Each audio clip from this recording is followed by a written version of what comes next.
সন্ধ্যা হলে কিছু না কিছু খেতে ইচ্ছে করে, তাই ভাবলাম ননদকে গিয়ে কিছু বলি করে দিতে। ঘরে পাস্তা ছিল, ও ভাবছিল একটু ভিন্ন রকমের পাস্তা রান্না করবে। যেই ভাবা সেই কাজ, ও রান্না স্টার্ট করে দিল।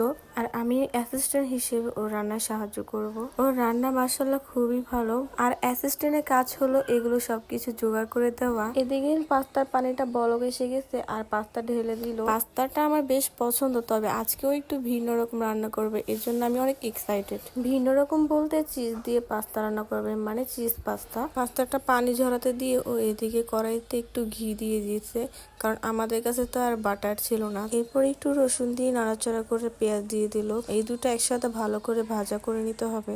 ঝালটা আপনারা আপনাদের পছন্দ মতো দিতে পারেন। ও তো কাঁচামরিচ আর চিলি ফ্লেক্স একসাথে দিয়ে দিছে। আমি তো বকবক ছাড়া কিছুই করছি না, তাই একটু কাজ দেখাচ্ছি। নুডলসটা যেভাবে রান্না করা হয় ও প্রথমে সেভাবেই রান্না করবে। আমার ভয়েসটা একটু ইগনোর করবেন, কারণ আমার অনেক ঠান্ডা লেগেছে, এই জন্য একটু অন্যরকম মনে হচ্ছে।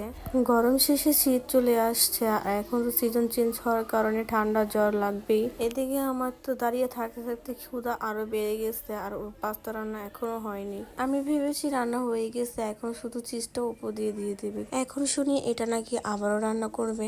পাস্তাগুলো ঢেলে রেখে ও কড়াইতে আবার একটু ঘি দিল আর একটু কর্নফ্লাওয়ার দিল।